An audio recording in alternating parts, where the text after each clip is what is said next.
Good evening, Nightmare Navigators, and welcome to another chilling episode of Friday Night Frights.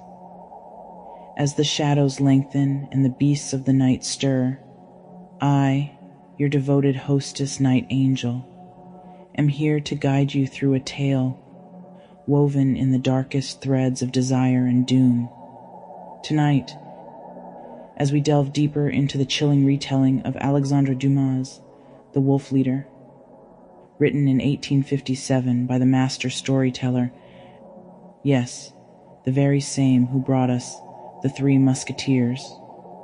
But tonight's tale strays far from the path of adventure into the realms of the macabre and the mystical. Our story unfolds in an 18th century French village, a place shrouded by dense, whispering forests that hide secrets in their shadowy depths. Here, in the secluded hamlet, where the line between man and myth blurs, we meet our protagonist, Thibault. Dare to listen as we step back in time and into the darkness that lurks beneath the surface of human desires. As I sit by the light of a single candle, the quill trembling in my hand, I find myself compelled to recount the events that have led me to this moment of utter solitude and despair. My name is Thibault, a shoemaker by trade, once respected, now feared and reviled by those who once were my neighbors. It all began on an evening much like this one, with the wind howling through the trees like the restless spirits of the damned. I was returning from the woods, the weight of unsold shoes pressing down upon my shoulders, much like the weight of my own sorrows. My heart was heavy. The disdain of the villagers, their sneers and whispers, clung to me as tightly as the cold mist that wrapped itself around the trees. In my pocket, a few coins clinked, a meager take for a day's hard toil, and in my heart, a growing seed of resentment. Why should I, who work so tirelessly, suffer such contempt while others, less deserving, bask in fortune and favor? It was in this dark mood that I first heard his voice, a voice as soft as the rustle of leaves, yet as commanding as thunder. "Why do you suffer so, Thibault?" he asked, emerging from the shadows like a thought made manifest. It was a wolf, but no ordinary beast. His eyes glowed with a sinister intelligence, and his words carried the weight of ancient secrets. "I can grant you the power to claim what you desire, to exact revenge on those who scorn you," he offered, his voice a silken promise draped in the veils of temptation. What madness drove me to accept, I cannot say. Perhaps it was desperation, or perhaps it was the undeniable allure of his proposal. In exchange for an unspecified future service, he would grant me my wishes, 3 in total. And so, with a heart blinded by bitterness and a soul shadowed by naivety, I agreed. My first wish was simple, born of a petty desire for retribution. "Let the baker's hands tremble," I said, envisioning the man who had mocked me in the square. "Let him feel the scorn he so readily dishes out." That very night, the baker's house filled with the smell of burnt bread, his livelihood ruined by suddenly unsteady hands. A thrill of power surged through me, dark and exhilarating. Yet, even as I lay in bed, a smile curving my lips, I heard the distant howl of the wolf, a reminder of the pact I had sealed. Little did I know, the true cost of my wishes would be far more than I could have imagined. As the days passed, my actions grew bolder, my heart colder, and the village's whispers turned to wary glances. I had become something other than myself, something dark and driven by the basest of desires. Now, as I write this, The candle flickers in the draught, and the shadows in the corners of my room seem to writhe and twist. I fear that the darkness I called upon is not so easily banished, and the price of my wishes not so easily forgotten. The wolf waits in the darkness, and I know that my soul may be forfeit to his insatiable hunger. What shadows will Thibault's wishes cast upon his soul? Stay tuned as we delve deeper into the darkness of desires.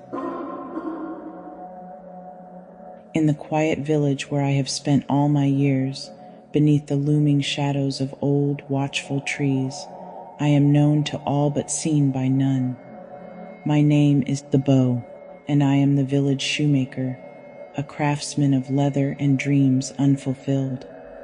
As I sit by the dim light of my workshop, surrounded by the leather and tools of my trade, the sounds of laughter and conversation drift through my window, a cruel reminder of a world from which I am forever cast aside. Each day, as the sun rises, I take my place behind the scarred wooden counter of my shop, watching the world move past my window. The villagers, they come for my skills, yet they pay with scorn as freely as they do with coins. Thibault, they say, with a sneer barely hidden, fix these souls, for who better than you knows the lot of a broken man? And I, bound by necessity, repair their shoes, each stitch a testament to my simmering rage. The isolation I endure is not merely the absence of companionship, but a profound detachment from the joys and sorrows of others. They mock my solitude, my lack of a wife, my quiet ways, as if I were a specter haunting the edges of their lives, rather than a man of flesh and blood.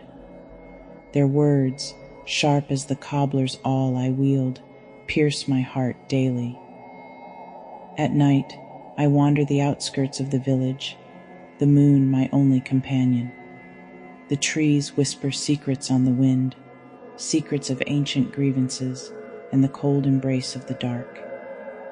It is during these nocturnal wanderings that I feel the call of something wild and untamed, a force as isolated and misunderstood as I. The woods understand my fury, for they too bear the scars of the world's neglect. Tonight, under a sky veiled by wisps of cloud, my thoughts turn not to escape, but to retribution. What if the power to change my fate lay within my grasp? What if I could make them feel, even for a moment, the pain of their own cruelty? These thoughts, once fleeting shadows in the corners of my mind, now stand sharp and solid before me, demanding attention. My heart, heavy with years of disdain and dismissal, now beats to a different rhythm, a dark melody that whispers of vengeance and power. I feel it in the marrow of my bones, a change coming, borne on the wind that rattles the windows of my lonely shop. Something ancient and powerful calls to me from the depths of the forest, a promise of strength and retribution. As I set down my tools and extinguish the lamp, the darkness does not scare me. Instead, it beckons with the promise of a new dawn, one painted not by the light of forgiveness, but by the stark hues of justice. Tonight, I will not merely wander the woods. I will embrace them, and whatever fate they hold for me. Listeners, Thibault stands on the brink of a dark path. Join us as we follow his journey into the shadows, where promises are made, and the price of desire is a soul's weight in dread. As dusk fell upon the village, casting long, creeping shadows that slithered across the cobblestone streets like dark serpents, my restless spirit drew me towards the ancient forest that bordered our land. It was said that in these woods, where the light of civilization dimmed and the rule of wild things began, one could find solace or damnation. On that fateful night, driven by a bitterness that gnawed at my soul, I sought the former but found the latter.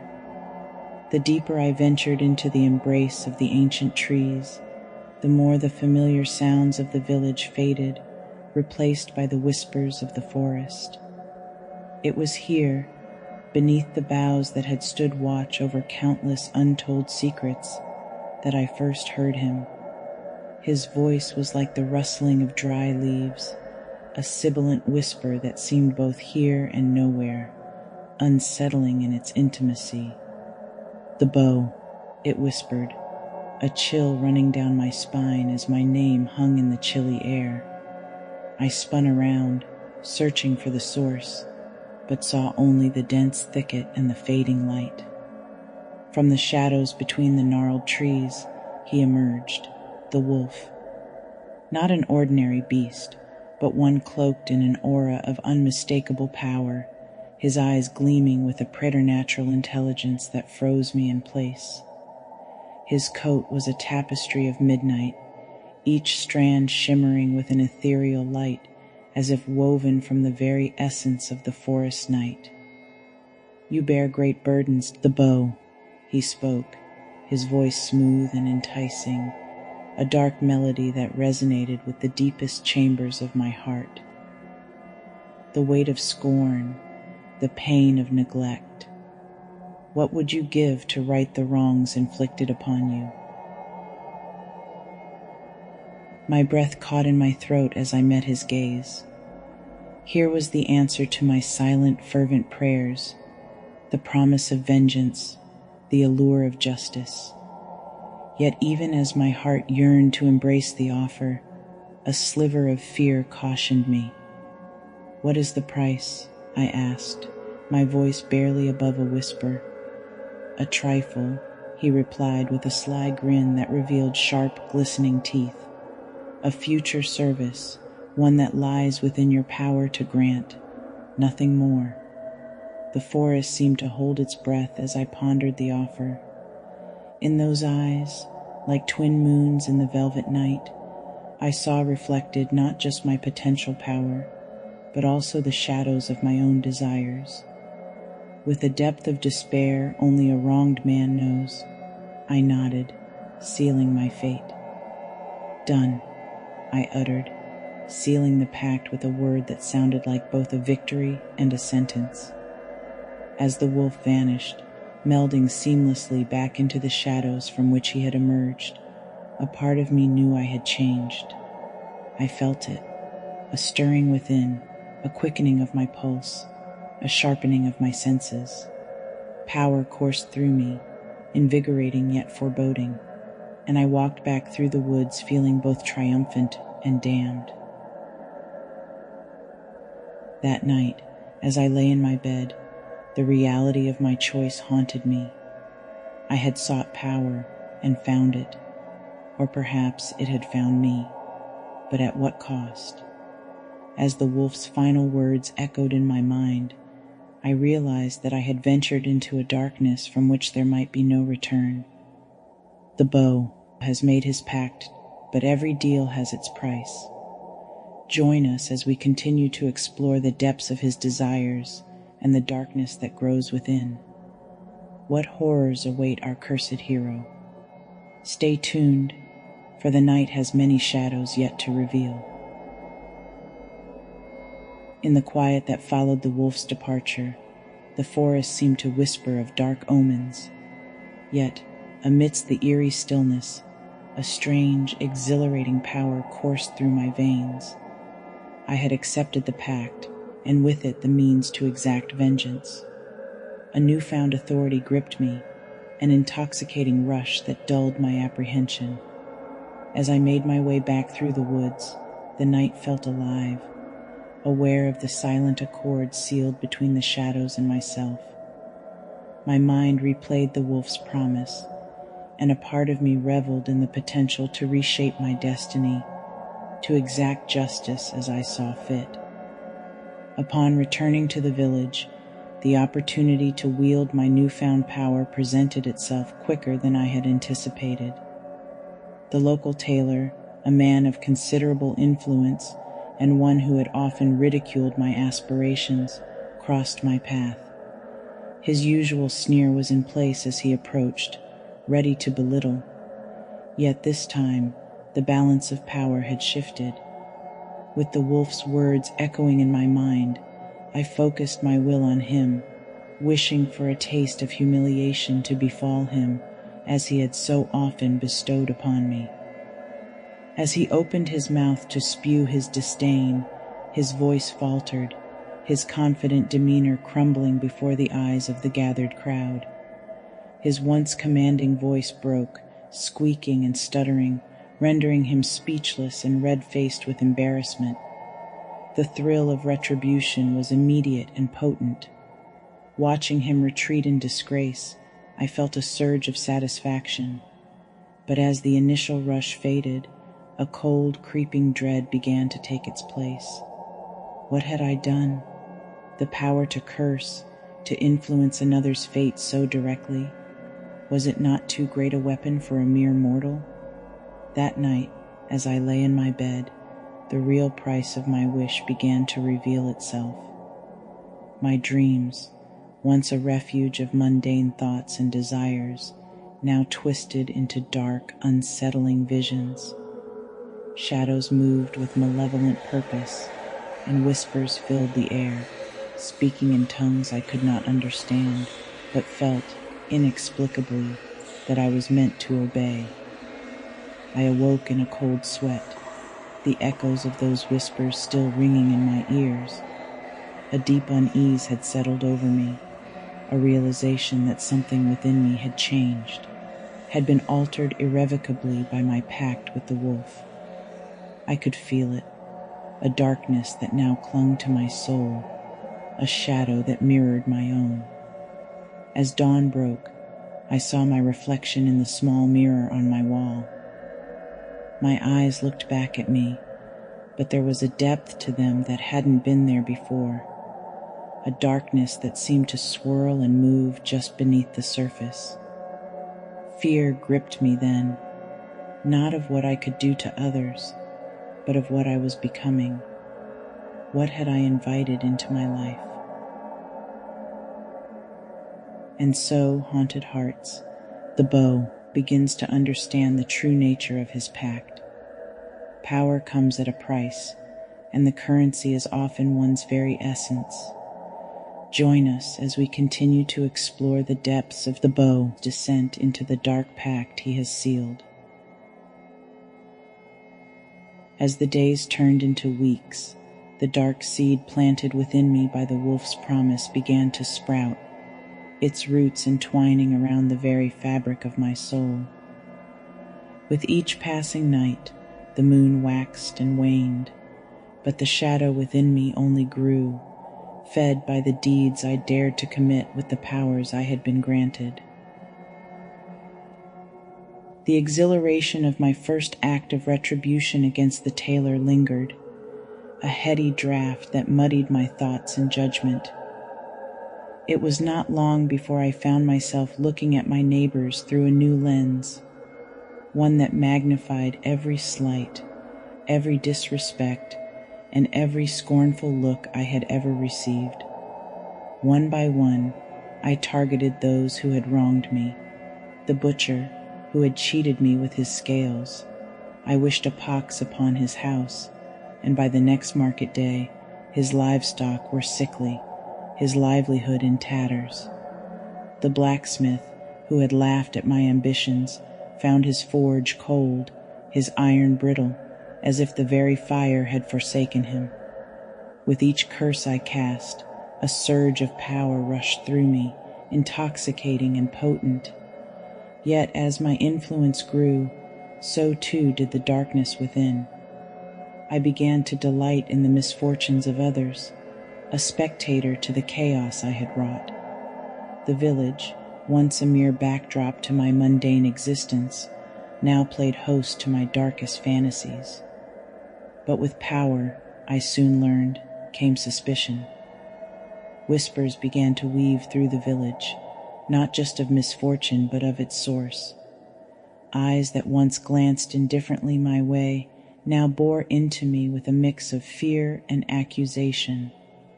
I walked the streets not as a victim, but as a specter of dread, an architect of unseen horrors. One evening, under the cloak of a starless night, I ventured into the woods, drawn by an insatiable desire to commune with the wolf, to understand the full breadth of the pact I had sealed. The forest, once a place of solitude and reflection, now seemed to watch me with 1,000 unseen eyes. I could feel its ancient presence, alive and pulsing, resonant with the echoes of my deeds. As I stood there, amid the whispering trees, I felt a profound disconnection from the man I once was. The simple desires for respect and acknowledgement had morphed into a voracious need for control and vengeance. The power I wielded was exhilarating, yes, but it was also corrupting, a poison seeping into my veins, turning my heart into something unrecognizable. I pondered then, in the eerie silence of the night, whether this path was inevitable.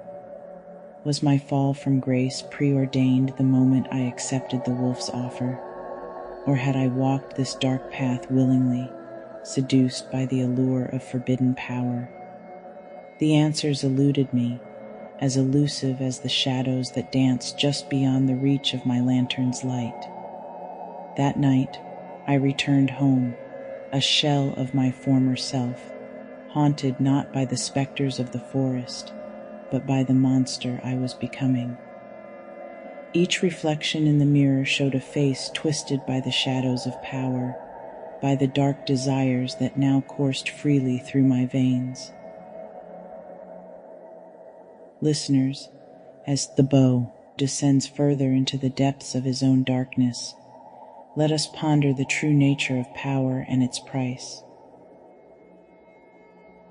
The village, once a place of simple, mundane lives, had transformed into a theater of whispers and wary glances. My newfound isolation was accompanied by the strange, haunting murmurs that spoke of beasts and dark woods.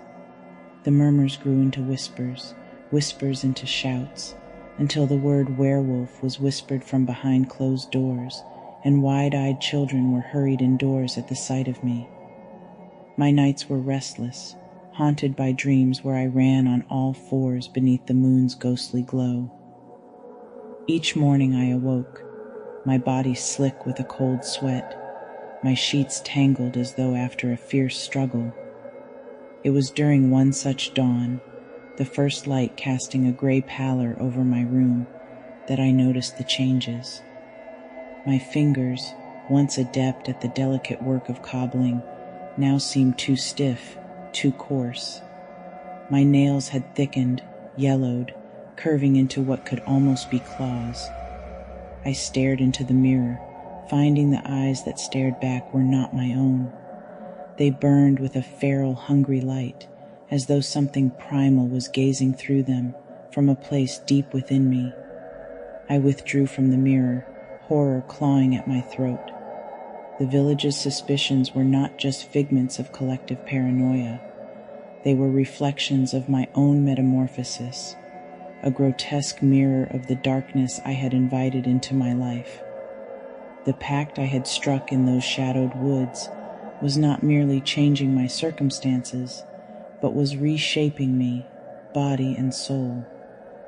Each encounter with the villagers became a study in fear and fascination. They watched me with a mix of horror and curiosity, as if they were waiting for the beast they whispered about to emerge in full. And perhaps they were not wrong to expect it, for with each passing day, I felt it growing stronger within me, its desires melding with my own. Walking through the market, the butcher's stall no longer filled me with revulsion, but with an inexplicable gnawing hunger. The smell of raw, bloody meat, which once would have turned my stomach, now called to a part of me I did not understand, did not recognize.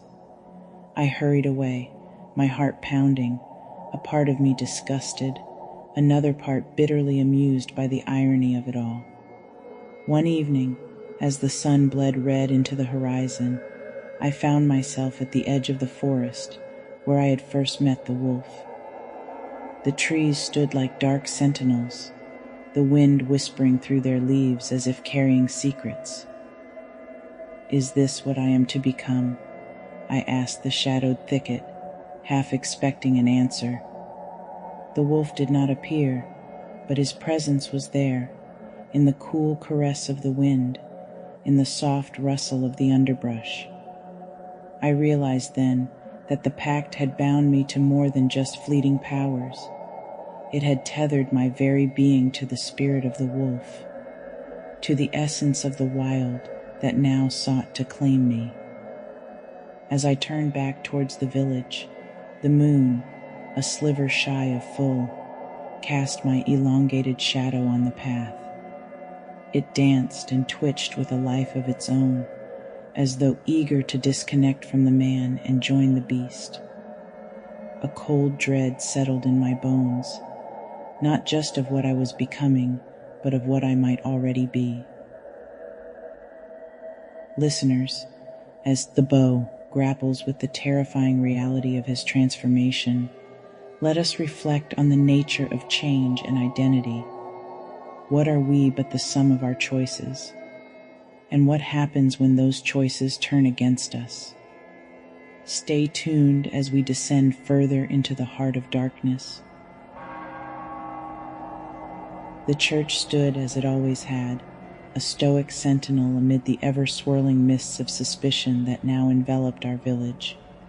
Its stone walls, cold and unyielding, had witnessed the sins of many, a silent confessor to the darkest corners of human souls.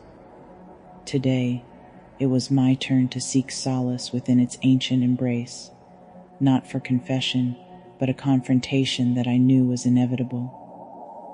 Father Henri, with his eyes like embers of a fading fire, awaited me at the altar.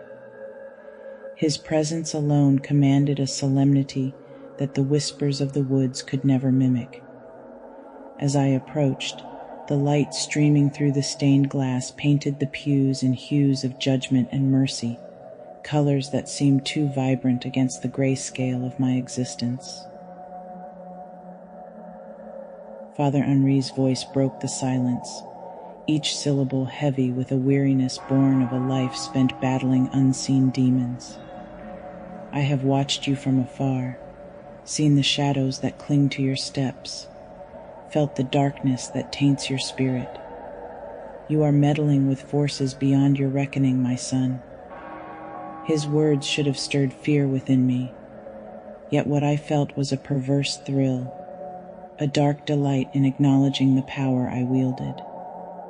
"Father, the shadows you speak of are the only companions that have offered me solace in a world that spurns me. What you call darkness, I see as light, light that has guided me to the justice I seek." Justice? Nay, Thibault, it is vengeance that consumes you, a flame that devours all reason and righteousness. The path you tread leads only to ruin, not just for you, but for all who cross your shadow. Turn back before it is too late. I laughed, a sound harsh and jarring within the sanctity of the church. Turn back, and return to the life of scorn and mockery. No, Father, I have tasted power, felt its embrace. I cannot, will not, relinquish it now. The priest's eyes then bore into mine, searching, pleading. "The beast you embrace will turn on you, Thibault. I have seen such cases in my youth, tales of men who sought the wolf's might and found only the abyss. Mark my words, the end is nigh, and it bears fangs not just for your foes, but for your very soul."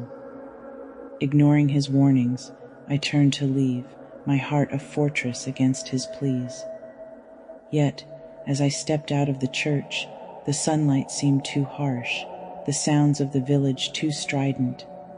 A part of me wanted to believe the priest, to heed his counsel and flee from the darkness that had begun to feel like home.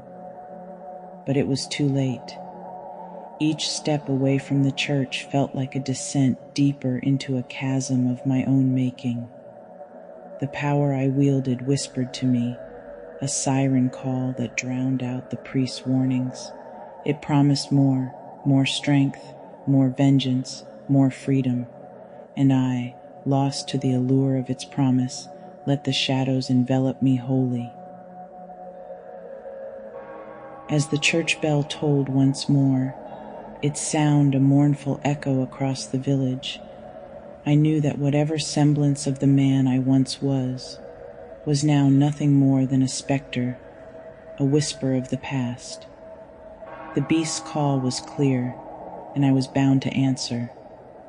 Listeners, as Thibault dismisses the warnings and embraces his dark transformation, we are left to wonder, can one who has danced with shadows ever return to the light?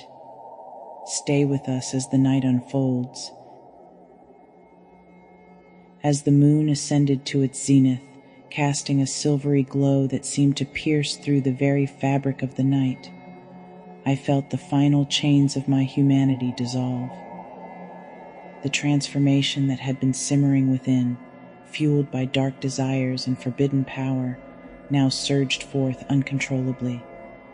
The pain was excruciating, yet exhilarating. My bones cracked and reformed, my flesh tore only to heal anew in a form not human.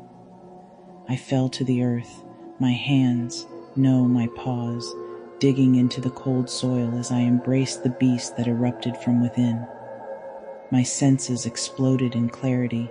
Scents became stories, sounds became songs, and the night itself welcomed me as one of its own. Standing on 4 legs, with fur as black as the shadows I had once feared, I howled to the moon, a sound that was both a lament and a declaration of my new existence. The village, so distant yet ever present in my thoughts, lay quiet. They had feared a monster, and so I had become it, not out of desire, but as the inevitable conclusion of the path I had walked. I moved through the woods, my paws silent upon the leaf-strewn ground, my mind a tumult of human thoughts and animal instincts. The freedom was intoxicating. The air was fresher, the world sharper. Yet beneath the euphoria, a remnant of my human soul mourned what I had lost. As I approached the edge of the forest, overlooking the village that had once been my home, the weight of my choices settled upon my broad, beastly shoulders. I could see the flickering lights of the village, each a beacon of the life I had forsaken. I could smell the fear, the anticipation of my arrival, and for a fleeting moment I hesitated. But the beast's desires were too strong, and the night too inviting. With a final mournful look at what I had been, I turned back into the welcoming darkness of the woods. The wolf's pact was fulfilled, but at what cost? My humanity was the price, and I had paid it willingly, a pawn in a game that was played in shadows and whispers. As dawn approached, and the first light of day pierced the canopy of the woods, I understood that my story was both a warning and a prophecy. For those who dare to dance with the dark, be wary, for the steps you take may lead you into realms from which there is no return. Listeners, as we leave Thibault to his fate, a creature of the night, let us reflect on the nature of transformation and the cost of our deepest desires. Remember, the darkest shadows are cast by the brightest lights, and sometimes the monster we fear is within us all along. Under the pale wash of the moonlight, I roamed the forest depth as the creature I had become. The transformation had not only reshaped my body, but also my perceptions. The world appeared anew, painted in hues of fear and wonder I had never known as a man. Each sound was clearer, every scent sharp enough to paint vivid pictures in my mind. Yet with this formidable power came a profound solitude, the stark realization that I was no longer part of the world I once walked. As I moved through the underbrush, a powerful, sinewy creature of fur and fangs, the wind carried to me the scent of torches and the murmur of voices. The village had not taken long to react. Armed with rifles and lanterns, a party of villagers, faces etched with fear and determination, moved through the woods. Their intent was clear: to end the terror they believed I embodied. Their fear-infused adrenaline filled the air, a bitter aroma that fueled my new instincts. Yet, as I watched them from the shadows, a part of me, the last vestige of Thibault, the man, ached with regret. These were not strangers. They were my neighbors, people I had known all my life, now pitted against me in this deadly chase. I could hear their hearts beating in a frantic rhythm, a symphony of survival that played counter to the low, mournful howl that rose unbidden from my throat. This sound was not just a call. It was a lament for the life I had lost, for the human connections that were forever severed. I knew I could outrun them, evade them with ease. The wolf's body lent me speed and stealth beyond human capabilities. But where would I run? The forest, vast and embracing, was now my cage. There was no return to the village, no undoing the transformation that had bestowed upon me this cursed freedom. As the moon climbed higher, casting its indifferent light across the scene, my mind wrestled with the beast's impulses and the remnants of human conscience. I could attack, defend my newfound dominion with tooth and claw, but each growl that rumbled through my chest was matched by a pang of sorrow for the path I had chosen. The chase drew us deeper into the heart of the woods, to a clearing bathed in moonlight. Here I made my stand, not as the hunter but as the haunted, the specter of their fears made flesh. As they encircled me, rifles raised, eyes wide with a primal fear that mirrored my own, I realized that this was the culmination of the Pact. The power I had craved was nothing more than a gilded cage, a trap that had ensnared not only my body but my soul. In that moment, under the uncaring gaze of the moon, I did not fight. I did not flee. I simply waited, the beast's fierce desire to survive warring with my longing for an end to this nightmare. The shot, when it came, was both a shock and a relief, a release from the dual torment of man and monster. As darkness claimed me, my last human thought was a whisper of regret, not for the power I had seized, but for the peace I had forsaken.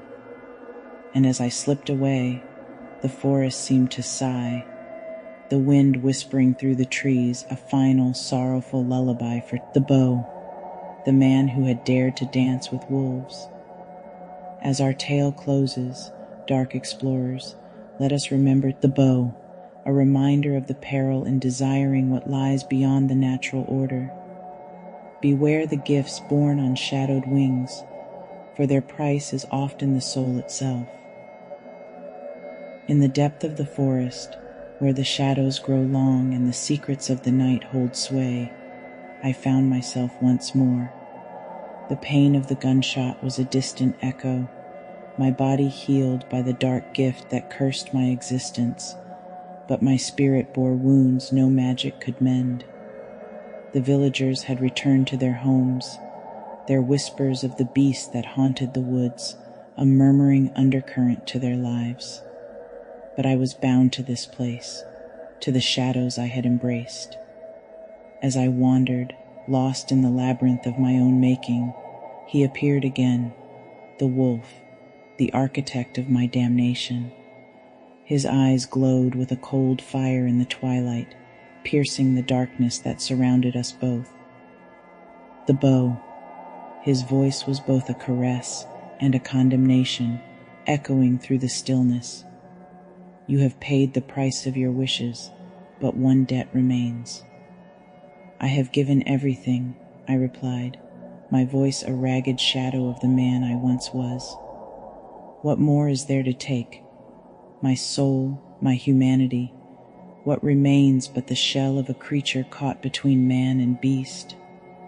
He paced, the sound of his steps a soft whisper against the forest floor. The final price is not for what you have become, but for what you have unmade. Every action, every wish has consequences that ripple through the world. You have unmade lives, sown terror, and altered fates. The balance must be restored. Restored? I echoed, a hollow laugh escaping my lips. And how does one restore a soul shattered by its own desires? Tell me, creature, for you who promise power at such a cost, what redemption is there for the likes of me? His eyes, those twin orbs of infernal light, fixed on me with a gaze that seemed to strip away the layers of my defiance, revealing the raw, quivering core of my being.